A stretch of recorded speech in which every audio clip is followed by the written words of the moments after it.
when I write something online, I imagine that I'm in the viewer's seat. I'm like, would I react to that? Would I share it? Would I like it? So when I post videos, I won't post like 3-minute videos because I know people will be bored.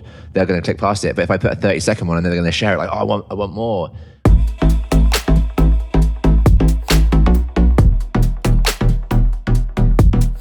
Welcome to episode 32 of Your Music Industry with Ben Nicky. Today's episode is brought to you by spinup.com. So what you're going to learn in today's episode: first, Ben Nicky talks action, and if you had £100 as a new artist, what you do with that in terms of marketing. Second is an insight into Ben's income streams, and you'll find out that his second biggest income stream isn't from music downloads, isn't from shows or even publishing. And finally, Ben talks his thoughts on not messing up opportunities and overindulging in the partying lifestyle of dance music. So let's jump straight into it. Here's Ben Nicky, and we're at Creamfields. So to talk about Ben Nicky as an artist, as a profile, in your early years, you just grew so fast with like Armin Van Buuren calling you one of the hardest working artists in trance. In terms of that, how important would you say mindset has as being a DJ and being a producer? Oh, massively. I mean, like, to be honest with you, like, the thing is, before I got into any of that, I was really into like the typical UK scene. So like Clubland was massive to me. Stupid things like Kevin and Perry Go Large, the movie, was massive influence to me. And I didn't really like ever like specific genre. I just liked like kind of like hard dance music / trance music / euphoric music. So then I kind of like fell into trance, and like it kind of worked for me. But I always knew that when I got big enough, I'd want to like kind of go back out and just be like Ben and just play everything.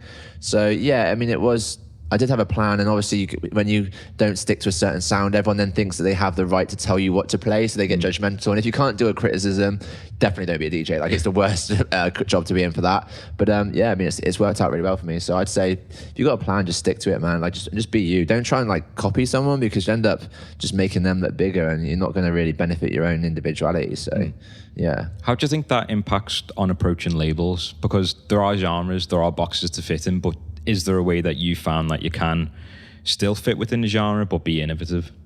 That's a good question. It is really hard. I don't know how I've managed to do it, but I have. And I think the fact is, I think that UK kind of, I've never been like a specific just a trance DJ, but I think those like classic songs, they're so close to like hard dance. They're so close to kind of, you know, even like radio kind of charts and like UK classic tracks. They're all so close to each other. I think if you can do it cleverly, like if you listen to one of my sets, I'll start with like kind of anything from techno, house, even like progressive music, and I'll end on like happy hardcore. And like no other DJ does that. It's mad. And I think it hasn't really put me in a pigeonhole. And I think my fans are people that actually love all kinds of music, like, but from that kind of specific kind of hard dancey banging kind of genre. I call it BDM, banging dance music. So I think I've kind of just I've collected all these. I don't have elitist fans. Like, if you're just into just trance, you wouldn't be a fan of me. If you're into just hardstyle, you wouldn't be a fan of me. But if you're into like all of them collectively, and I would say now, like most DJs, I mean, I was chatting to Patrick Topping a minute ago. He actually wants to come on stage later and drop a donk song with me, because he loves like all the Mankina stuff from Newcastle. So most DJs, like Dennis Salter as well, these people, they're playing loads of stuff in their sets now. And I think all these genres are merging together. There are elitist genres, but again, some DJs just want to play stuff out their box. And I'm one of those people. I find it interesting that as dance music coming from the Balearic sound was a mix of so many genres, and then in recent years you now had like the techno party, and they only play techno, and it's really good to now see this emergence of appreciation of all music and the audience being taken on that journey between genres. I think also the only problem is like, don't get me wrong, if you love a certain sound and you only love that, then of course do that. But I think it can limit you slightly too, because when I go to say China, they have never heard of most of like the stuff that we play here. So I play very like EDM, very slow, and it might not even be stuff that I actually love that much. But at the end of the day, it's my business is to keep the dance floor full, and I think that's what that's what a good DJ does, is he plays to the crowd. And some DJs don't agree with that, and they're like, well, play what you want to play. But I'm like, no, if I'm getting paid a lot of money, like, I should be giving them what they want. So whereas when I go to like Australia, it's more like hard. When I come here, it's more like classic. You know, every market has got a very different sound. So I think if you're a versatile DJ, you're going to go a lot further in this world, I think. Whereas if a sound's hot right now, it might die in a year and you die with it. Whereas if you're always evolving, you might always stay relevant for a long time. One thing I'm getting from you, Ben, is you're very entrepreneurial in approach to music and to approach of the business in a sense. Has that helped you kind of when building relationships with labels, with other artists, knowing that kind of as much as you are friends, there's ways to kind of work together to grow together? Yeah, massively. I mean, I was a salesman. I used to sell cars. I sold cars and I sold TVs before. Then I worked in social media for about 10 years for other artists. Like back when like Judge Jules, etc., was on Radio 1, I was signed to his management with like Integrity. They were called Integrity at the time. And a few of the guys on there I used to work for, Andy Moore, like people like Gareth Emery and stuff, they were influential to teaching me about things like social media. So as I grew, when I first came in to start my career, I kind of knew how to utilize this, not to try and be someone else, but to how to show people my selling point, how my sets are different and stuff. So I think you need to kind of learn that a little bit. And I do think you have to be, you can be the most talented guy in the world, but if you are an idiot, you won't make it, because people will find out eventually, like, look at me sat here now. If I was a dig, you'd be like, mate, get off. I'm never going to ask you again. So you have to be like a likable person. I think that, as you call it, like breaking bread with someone, like, when you sit down with like a promoter or an agent or whatever, eventually, no matter how popular you are, you have to have a good interaction and like level of conversation with someone. So I think that's massively important. And being entrepreneurial, I mean, I think you just end up, I think it just makes you more determined. Like there were so many people that would have given up doing what I've done, but I just didn't listen to anyone, and now I'm sat here now, so I don't really care. Yeah. For a moment, I'd love to jump in the social media world, as having the background of the experience of it as a profession, to now take your own craft and kind of sell yourself on social media. What would you say was a key understanding in your years of understanding it as a profession that's really helped when it come to marketing artists? Was there any kind of philosophy that you took upon, or? I always thought, because I was a massive clubber, I always thought imagine that when I write something online, I imagine that I'm in the viewer's seat. I'm like, would I react to that? Would I share it? Would I like it? So when I post videos, I won't post like 3-minute videos, because I know people will be bored. They're going to click past it. But if I put a 30-second one and they're going to share it, like, oh, I want more. We live in an era now where people want to, it's like being hard to get. People want access to things now. They get bored easily. That's why things like Trance struggle a little bit more in some of the big festivals, like especially on like main stages, because they're 8-minute songs. People want to hear 1-minute songs now, because their attention span is so, because like Instagram and Facebook, people are swiping all the time. Mate, your brain is made. So that's why I think I've done well as well, is because I've took these genres, which are normally like long songs, I've made them very short, but in a quite tasteful way. So I think, there is ways of kind of getting yourself across on social media via that philosophy, is knowing that people have a short attention span, and you've got to capture I call it clickbait sometimes. You've got to say things that are going to get a reaction, but don't let it change your personality. It's still right in the way of you, but just be a bit smart about things. But you can't teach everyone this. People always ask me for advice on this. I'm just myself, and I don't plan to really create any attention, but somehow what I'm doing is working. And obviously being a good DJ helps. It's not like it's love. The music matters. Yeah. You can't just turn up with a pre-recorded set. Like, no, I actually am a very good DJ, I'd like to believe. So awesome. So say there's a producer now who's starting out, he's got a few tracks signed, and he's got a budget of £100 to use on marketing. Okay. What would your recommendations be of how to use that £100? I would personally, the best things to do is a program called Ads Manager, which is within Facebook, which is like, rather than click the boost button, you might have seen it on the page, it's a boost button, that rinses all your money. There's a thing called Ads Manager, which is the back end, which utilizes engagement better. And what I would do really is try and get footage of yourself or a big DJ playing the track, so people can see what reaction that it gets. And don't if it's an empty dance floor and it looks terrible, don't upload that. Get the best content possible. And I would find what niche that track is. So say it's a trance track, Armin Van Buuren, Paul Van Dyke, whatever, Ferry Corsten, all that kind of thing. I would boost it to fans of those people, unless you've already got a big fan page, and just really market that track to that within that budget. I mean, you can spend as much as I spent like tens of thousands on promotions before, but with £100, you probably, if you're a growing artist, it's still plenty of money, man, like to get views. But one thing I will say now is that you don't get much return with investments on terms of like streams. Like say you put £100 on a track online on like a Facebook advert, you probably only get a couple of thousand streams, which doesn't sound a lot, but if people are talking about you, that's what's more important. Like, so for example, let's say 100,000 people have watched the video I put up last night. 10 of them might be promoters, and they've gone, oh, Ben Nicky, we need to book him. And that obviously, that's a lot of money in terms of like income for a job, whereas it might only got me 100,000 streams or something, but the bookings are what keeps my job going. So people have to understand that like sometimes it's really good having all these big hits, but you've really got to get them to the right people and heard, and it's got to convert to gig, DJ bookings, because that's what keeps us all in the job. Music definitely doesn't pay for anything nowadays. Like God, I think like with streams and stuff, it's just compared to vinyl, it's probably wouldn't even pay for some Haribo. It's a shame. Well, so obviously live shows is a big part of your income. What would you say the second largest chunk of your income would be? For me, I've got quite a lot of sponsorship deals. So I've got a clothing range of 11 Degrees, who are like probably like the biggest. I used to be involved with the guys from Geordie Shore. They're quite good friends, Gaz, and he actually underneath it, he's actually really very smart in Entrepreneurial, similar lad. And he started a clothing range, and then with a few friends, Urban Celebrity, who are a big shop up here. And then I started working with them on a Ben Nicky range, and then I got a really good sponsorship deal with them, like an endorsement, and obviously got my own range of them as well.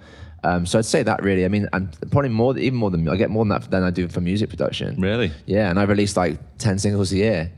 But it's quite crazy, isn't it? Yeah, it is. But and if you think, if we turn over, on the Grapevine, they turn over like 800,000 pounds a month. So if you think how much stock that's selling, it's and you've got a percentage of that in your own business, your own clothing range, and it's good. But I mean, for me, mate, it sounds really bad, but once you get to a certain point with like financial stuff, it is nice to be successful.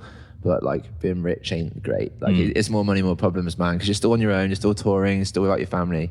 So for me, man, it's just like now I'm just enjoying myself. I'm lucky enough to be able to like kind of retire at some point and stuff if I really wanted to. So now I'm just kind of investing in more fun things with my friends and bringing more people on tour with me and stuff. So I would say just work. I grinded for 10 years every day, like never on an airplane every day, like literally had no life. And now I'm kind of stopping and going, still touring, but having much more fun. Yeah. That's something I'd really love to like jump into. So first is kind of, in business terms, they call it like an exit strategy. Yeah. But in music, when you're as a DJ, you don't want to be seen as like, I'm just doing this for money. But as you mentioned, most people are. They just won't tell you that. Trust me, because when you haven't slept for like 10 years, trust me, and you're not getting, if you weren't getting paid for it, mate, you would not be doing it. Trust me. So I don't care. People say it's not about money. Trust me, that like it to a degree, it's like saying to someone at work, how are you going to put a roof over your head? We all have to do it. It's our job. Yeah, people don't get that. So when it comes to retirement, like, a key thing is obviously getting paid a lot as a DJ, but a big part of like, not the toxicity, but a big thing that can impact on you is your health while you're 100%. touring. How do you try and kind of stay as healthy as possible? I know we mentioned nutrition, but is there any other it's like been hard hacks? for me because like I said, my tour schedule has been so mad, and I am like last week I was in the space of 6 days I did Greece, Luxembourg, LA, San Francisco, Houston. Like it was like like in the space of a week. So my jet lag is like all over the place, and it is hard. And I think I just come so accustomed to it that I'm used to it. But I've got friends that literally like have burnt out. I've had exhaustion once, but I've literally had one weekend off a year sometimes. Which is not it's terrible. And like I'm talking like, where are we at the moment? We're in Liverpool, Desiree. Tomorrow in Germany. So I got a 3 a.m. flight straight to Holland, Midtjylland tomorrow, and then next week I'm in 2 shows in China and Bali on the same weekend, then straight to Australia the next weekend, and it's just every non-stop. Yeah, but it's not like just like one continent big, and it's like it's everywhere. So I can't really give an answer to that, but I think if you know within yourself if something's not right, just talk to someone, because like there's a lot of mental health at the moment in music, and obviously the Avicii thing's terrible. And when I watched that, I did feel that at some points I was like, yeah, do you know what? I've been in that position. But I'm quite an honest person. If something wasn't, I'm quite a strong person. I think I was made for this. But if you're not, you need to like tell someone, because it's this. If you want a family life, or you want a girlfriend, or you want someone, then if this is probably not the job for you. It's bloody hard. Yeah. I just love to shout out to Help Musicians UK, who have a helpline for, it's called Music Minds Matter. Oh, great. Yeah. I mean, I was actually speaking to a few DJs about this soon and seeing what help there was out there, or any, I remember when the Avicii thing happened, there was a line that was open for people that wanted advice, and I remember posting it myself. But yeah, it's good to know that there's someone out there that's actually doing that now. Just a quick question. You're traveling so much. What do you do with that time? Are you sleeping? Are you producing? Are you reading? What you do? So my normal day would go, I would drive to Heathrow Airport. I live in Wiltshire, so it takes me an hour. So during that time, I just go through my normal tracks on my Spotify. I don't listen to like any tracks that I like. I just listen to random Spotify stuff and then get ideas. Then I'll get to the airport, go into the business lounge. I'll just sit there and I'll normally make all my phone calls, emails. I love reading, but I just can't read. I don't know why, but I always think there's something better to do with my time. Yeah. I'll get on the plane. Obviously, being a diva, first class, whatever, seat down, sleep the whole way, enjoy the four-course meal, get as much wine and champagne down you as you can. But that bit's kind of got a bit boring now. Like, alcohol is your job. You get another thing. You get people like your mates. Oh my god, you get all this free stuff all the time, like booze and everything you want. I'm like, mate, trust me, it's the same as anything. You get bored of anything when you do it every week. So I'll do that. I'll probably get some music ready on my plane. If it's a 15-hour, 16-hour, I'll do some music on there, and then. Normally I've got like the little domestic flights. They've got a 2-hour one. I'll just go on Netflix app on my phone and just download like the latest series and watch it with my AirPods on. But nothing special, nothing different to anyone else. I don't like sit there and make master plans to take over the world or anything. No, it's like normal. Yeah. Awesome. Well, thanks for sharing that. It's always interesting to hear how you use your time. No worries. So just for a moment, I'd love to kind of imagine yourself when you were 20. Maybe if there's someone who's 20 getting into music, like. If you were to, what would one piece of advice be to your former self? I mean, I came into this quite immature, but I wouldn't change my personality because, like, people, I'll sometimes get someone who's like, oh, what's it like being a DJ that just like kind of left the trance scene or whatever? And when I was in that scene, they were like, people would be like, well, you don't even play trance. But then when I leave it, like, well, why aren't you playing trance? And I was like, I can't bloody win. Do you know what I mean? Like. I would never change anything that I've done, but I would just say to someone is just don't change, don't let people change your mind, don't give up, because in this scene, things are forgotten about very quickly. Like it's something that's big to you. Oh God, that person didn't like my set. By tomorrow, he's forgotten about it. Just you have to remember, like you've got to be very thick-skinned, and just don't give up, man, and just be yourself is the biggest thing I can say. Don't take advantage of what you've got. It sounds mad, but even things like meeting girls, things like that, partying all the time. Yeah, it's fun, but like. You can make one mistake, like, and it takes you to get with someone's girlfriend or be doing something stupid, and the whole town will end up hating you or whatever. So I've been quite smart like that. I'm quite reserved. Like believe it or not, as much as I probably come across like I'm a bit of a nutter, and I do love to party. Don't get me wrong. But when it comes to things like relationships and stuff, I'm quite private in that sense. I keep that massively out of the public kind of eye because I just think it's just people get involved with things that aren't even to do with them. So, just be smart. Just don't. I've got a few DJ mates that. I gave opportunities, like put them on my support shows and stuff. I won't mention no names, but they know who they are. They're my mates. They just got so smashed they couldn't make it onto the decks. And I was like, mate, this is your opportunity to get me to put you in front of a sold out crowd and you get a name for yourself. I'm doing it as a mate. And they couldn't even perform and they were there backstage like making a mess of themselves. I'm like, oh, fuck. This is your chance, man. So don't mess your opportunities up. Don't indulge too much until you... I can professionally party. Like I can still know that I'm Ben and I can do my job and I know that I can play a good set. And I don't get too mad before, but just have to do it professionally, man. Like, yeah, to a degree, yeah. Awesome. Well, thanks. That's no worries there. So if that's your aim, I'm in no way professional party. No, you're right. Yeah. So we always end the podcast on a question looking forward to the future. So, in the next 5 years, is there a change, or what change would you like to see within the music industry or within dance music? I'd like to see, definitely like you said earlier, mental health a lot more talked about. I'd like to see regulations, I think, possibly on touring, maybe on terms of sounds stupid, but things like, bus drivers, lorry drivers, they have to, after a certain amount of time, clock out or whatever. Even pilots, I think it would be healthy if there was more research onto how much it affects the brain, because I do think, going back and forth on time zones, especially with all the radiation from airplanes, it's probably not good. But I mean, that'll probably come in time, but I think that needs to, problem with that is greed. So everyone obviously wants to make more money, so they're touring, but I think that would be a good change moving forward, is if there was some kind of regulation into how many countries or whatever, or flights you could do per week. And I mean, and also I have bad tinnitus, so I would say to everyone, just wear earplugs. Like that's the number one thing. I've got like permanent tinnitus, so it's like, it's always there, but you forget about it after a while. It's not damaged my hearing crazily, but I've got permanent tinnitus, which sucks. So just wear earplugs, please, like from day one. And I used to not wear them because I didn't think I could hear my mixing properly, because it obviously goes quieter and you're like, oh, am I messing up? But yeah, wear earplugs, man. Yeah, wear earplugs, please. Awesome. Yeah. I respect that. And Help Musicians UK have something called Hero Musicians, which you can get customs for 40 quid. ACS ones I use, but there's loads of good companies out there. Awesome. Well, thanks a lot, Ben Nicky, for being on the show. It's been fantastic, and I look forward to your set later on at Creamfields. Thanks, All good. Thanks, mate. Thanks.